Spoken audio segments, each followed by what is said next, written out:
De volta com o Papo Mãe, lembrando para você que a Espaço Nascer está fazendo 10 anos e, minha gente, todos os dias tem uma promoção mais legal do que a outra. Você pode acompanhar tudo nas redes sociais da Espaço Nascer, mas eu fui saber mais detalhes, olha só.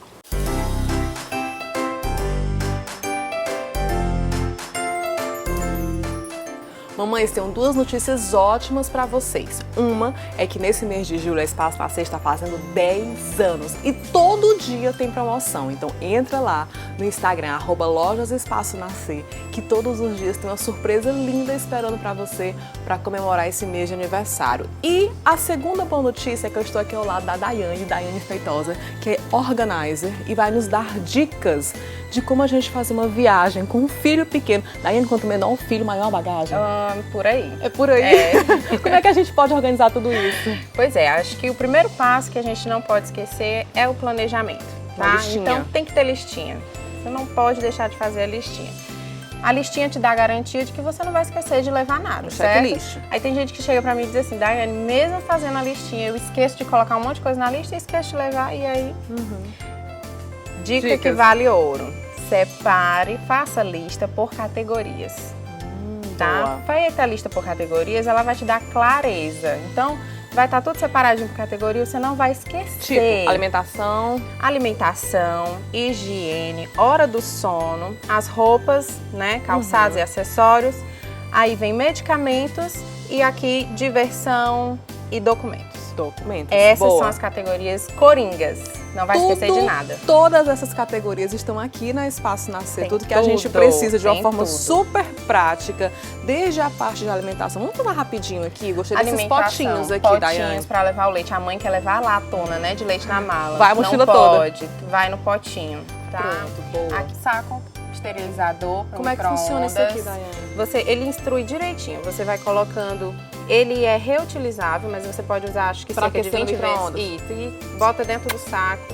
Prático. Bota no micro-ondas. Demais. Essa garrafinha térmica, maravilhosa, gente. Garrafinha vida. Que aguenta até a viagem do carro até 12 horas direto, gente. Vamos para o próximo? Kit de higiene. Kit de higiene. Tá aqui. Tudo aqui. Vamos otimizar, colocar nos frasquinhos. Menores, identificar, porque vai tudo na necessezinha. E compacto. Tem também as necessárias pra gente organizar dentro da mala. Tem. Vamos mostrar aqui, ó. Vamos mostrar. Fica tudo separadinho. Tudo separadinho. Cada categoria dessa que a gente falou vai dentro de uma... E aí fica fácil de achar dentro da mala. Fácil de achar dentro da mala. Porque separou por categoria, mas coloca na mala e vira bagunça, gente, não dá certo. Olha, porque a gente perde um tempão nas viagens procurando cadê isso, cadê aquilo, com as diquinhas da Daiane Feitosa. A gente faz uma viagem mais tranquila e mais organizada. Mais organizada. Dicas pra você, mamãe. Esse mês mesmo tá todo especial em qualquer uma das lojas Espaço Nascer.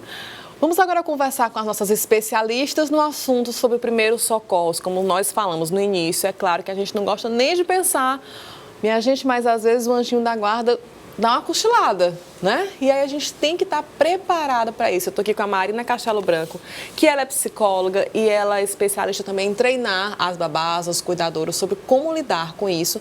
E a doutora Lilian Souza, que também já está aqui toda paramentada, que é médica do SAMU, e especialista também nos primeiros socorros. Eu já quero chamar aqui alguns vídeos, nós pedimos para algumas mamães mandarem depoimentos de situações que aconteceram com os filhos e como lidaram para que a gente pudesse comentar aqui. Vamos começar com o vídeo da Fabiola Alves. Vamos ver o que aconteceu. Oi, gente, eu sou a mãe do Eliel, né? Meu bebê fez 1 ano agora, tá naquela fase de correr, de aprender a andar. E na última quinta-feira teve um episódio com ele, daqueles que a mãe quase morre, infarta. Né? Ele caminhando, né? E caiu, cortou a boca. E eu imediatamente corri e não sabia se socorria ele ou se chorava junto com ele ou fazia com que o sangue parasse na boquinha dele. Mas, graças a Deus, hoje ele está bem, né? Teve um cortezinho superficial na boca, mas sangrou bastante. E toda mãe, né, creio que fica louca. Eu, no momento, fiquei muito apreensiva. Eu, pai, avó, avô, todo mundo correu para cima dele. Mas, graças a Deus, ele está bem. Olha só, gente, essa fasezinha de 1 ano, quando a criança está aprendendo a andar, é danado para dar aqueles sustos, né, doutora? Já socorreu muita gente assim nessas situações? Verdade. Não, assim, aqui não tanto. Mas nesse caso específico dela, a gente se apavora com sangramento, mas a primeira coisa é conter. Né? Como conter? Vamos explicar então já para as mamães aprenderem. Sangramento, como conter? No caso, assim, de você estar em casa, né, a primeira coisa, comprime com um pano limpo. Assim, como não vai ter compressa nem gaze, comprime com um pano limpo, uma toalha limpa não? E tudo. E pode pôr gelo, mas sempre comprime primeiro o sangramento, tá? Principalmente essa região de lábio, supercílio, cabeça. Ele é muito vascularizado, sangra muito. A criança, ela é cabeçudinha, né? Os primeiros, até os 4 anos, a cabeça é proporcionalmente mais pesada que o restante do corpo. Então, essas áreas sangram bastante, assusta muito, né? Mesmo um corte superficial. Então, ela faz a contenção, liga um 92, às vezes, dependendo do trauma que venha mais, né? Se for uma queda ou bateu a cabeça, precisa realmente ser transportado para o hospital, imobilizado, com todos os outros cuidados. Pode ligar para o SAMU apenas para pegar as instruções de como ficar agindo? Claro, pode ligar para pegar as orientações, né? Às vezes as pessoas estão muito aflitas, então depois que a gente orienta, muitas vezes eles já conseguem resolver a situação. Muito bem, vamos para o nosso próximo vídeo, que é da Natália Santos, por favor. Oi, Aline. Oi, pessoal do programa Papo Mãe. O assunto realmente deve ser bastante discutido.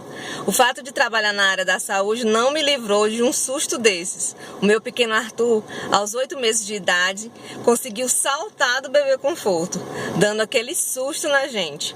Mas conseguimos prestar os primeiros socorros e levá-lo para a urgência. Foi realizado todos os exames e uma avaliação detalhada e, graças a Deus, só foi realmente um susto. Fica a dica para as mamães que estão com bebês que estão começando as habilidades com as mãos. Muito cuidado com os cintos e fivelas. Oh, gente, já pensou que susto? Lembrando a vocês que lá na Espaço Nascer tem não sei como chama, mas ele reforça para a criança não ter acesso ao cinto, porque a criança está ali brincando e pode destravar. Nesse caso, ele destravou, a mãe não viu e com 8 meses, ela estava contando com detalhes depois que a criança caiu assim, já pertinho do esgoto. Imagina, Jesus amado, o desespero dessa mãe nessa altura, né? Marina, você que é psicóloga e mãe, e treina isso direto, mãe de 3, né? Às vezes é difícil a mãe manter a calma, né, Marina? É difícil, mas o mais importante, Aline, tu falou no começo, que eu não gosto nem de pensar nesse assunto. Mas quando a gente pensa sobre o assunto, a gente se prepara de alguma forma para aquela situação que pode vir a acontecer. Então, toda vez que a gente conversa com alguma babá ou orienta algum cuidador, que a gente imagina uma situação de choque dentro da casa, por exemplo, imaginar aquela situação acontecendo e saber onde é que fica a caixa de energia da casa é super importante, né? Então, quanto mais a gente pensar sobre essas situações de acidente, refletir sobre elas, mais a gente vai ter uma atitude correta no momento em que algo aconteça. Vamos falar, já que tocaram no assunto de choque. Como proceder? Chegou a ver a criança, pegou um choque, ele põe o dedo na tomada, alguma coisa, um objeto metálico na tomada. E aí, a primeira coisa é correr e desligar. Isso. Logo depois, fazer o quê? Porque já liga direto a gente é condutor, né? Então, não adianta tentar pegar na criança que você vai levar um choque também. Desliga o interruptor, né, o geral, e aciona o 92. Porque o que acontece? Às vezes o choque não traz repercussões grandes.